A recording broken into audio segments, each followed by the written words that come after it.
Hi, I'm Mark Wallace from Swarthmore College. I'm a theologian, and I've written a new book called Green Christianity: 5 Ways to a Sustainable Future.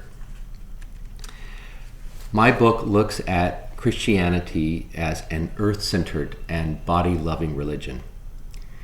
In that context, I try to reimagine Christian faith as centered on care of the earth and as love and pleasure of our bodies. The book reimagines Christianity as an animist religion. Animism is the ancient belief of first peoples that all things are charged with the presence of the sacred. To reimagine Christianity as animist is controversial, but I try throughout the book to reread the Bible with green eyes and argue that the Bible depicts our relationship to the earth and to one another in terms that see all things as holy, all things as good, all things as filled with God's presence. This ancient green wisdom within the Bible and Christian tradition shows up in lots of instances. Let me suggest a couple. In the Gospel of Matthew, Jesus says, "Consider the birds of the air, that they neither sow nor do they reap, and yet your heavenly Father feeds them." This reference to the birds of the air is interesting because it indicates Jesus as a kind of early biologist who understood all things as filled with God's presence, such that even the birds of the air are provided for, that God, as it were, lives in the food chains and miraculously provides sustenance to all life forms. A similar reference to this Christian animist vision is in the Gospel of Luke, chapter 3. And there we read at Jesus' baptism that the Spirit came down upon Jesus, descending upon him in bodily form as a dove. This early depiction of the Spirit as a dove is a radical departure from the way Christians have typically understood God. God has been often understood in religious and Christian terms as bodiless, as distant, as living up in heaven, a kind of sky god divorced from everyday human and earthly affairs. But here in the Bible, we have a depiction of God as a bird. You might call this the bird god of the Bible, or the avian spirit. And this depiction of God as bird indicates that in Christianity, while God at one time appeared in human form in the person of Jesus, there are other depictions of God in animal form. We could call this the animal God. This depiction of God in animal form as a bird is another indication of the animist character of Christianity. The thesis of the book is that our love of the earth and our love of our bodies is inextricably linked.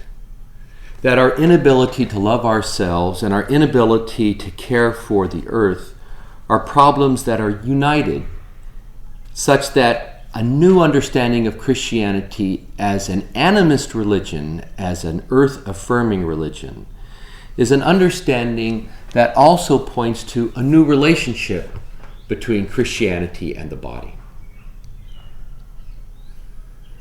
The Bible and Christian tradition are richly erotic. The sexual and sensual undertones are there and available for any reader who wants to revisit the Christian tradition in this way. In the book, I talk about the Song of Solomon. In the first chapter, the author says, in relation to a love relation between a king and a maiden, "Kiss me with the kisses of your mouth, for your love is better than wine."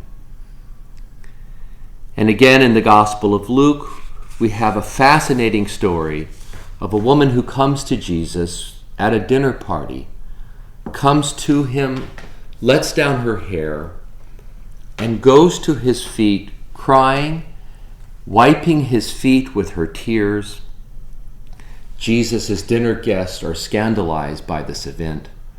But in the context of this loving gesture of this woman to Jesus, Jesus says to his dinner guests that she loved me, and she's loved me from the time that I came here. And the woman, in her generous offerings of herself to Jesus, indicates a new kind of relationship between Christ on the one hand and this woman on the other, a relationship of love and intimacy and affection.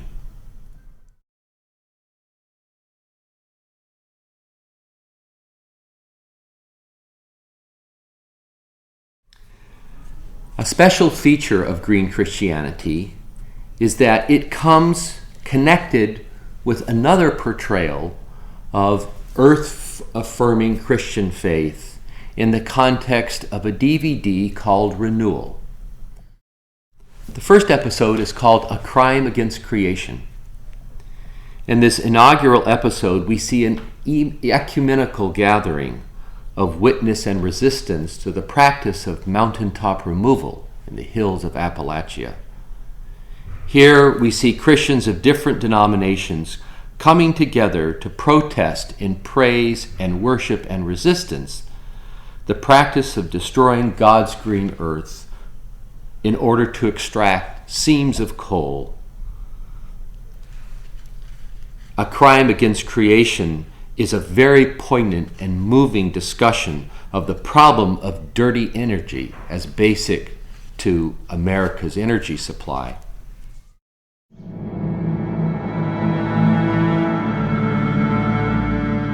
Mountaintop removal is really an assault on a mountain. Through dynamite and through gigantic blasts, the top of the mountain is removed. I mean, removed by 500 feet. To get to the coal. This gets thrown into the valleys, and that causes flooding because you fill up the rivers and the streams. Even years later, they're just little hills with small vegetation. You can certainly get to the coal, but the point is that you have disturbed the entire ecosystem. It's perpetual. This is not something that can be reclaimed. This is greed. This is arrogance. This is injustice. Those are all biblically understood as sin and idolatry. Going Green is the second episode in which American churches are featured as doing what they can to cut their connection to oil and gas and develop alternative energy resources. Going Green looks at a Protestant congregation in New Jersey that has installed solar panels on its roof as a way of moving the congregation away from traditional fossil fuel energy sources to renewables. Going Green is a celebration of individual churches' attempt to move in a sustainable direction away from fossil fuel energy to renewables. Well, we use a lot of biodegradable cleaning products, and they're very concentrated as well. The idea is not to put toxins into our streams, and also to use less plastics and less cardboard in our landfills. We also asked members of the church to scrounge around in their basements and attics and come up with some old ceramic mugs. We had people bring them in and we were able to replace our use of styrofoam mugs. The only real hurdle was convincing people that these wouldn't just pile up in the sink. And so the men of the church volunteered to step forward for a year and get it started by washing the dishes every week. You really don't need every last person signed on before you can take a step. You can get 4 or 5 people who will get together and you're off and running. I mean, it doesn't take a lot to get started. We have separate bins for glass, plastic, and metal so that people can keep those items out of the garbage can and keep them out of the waste stream.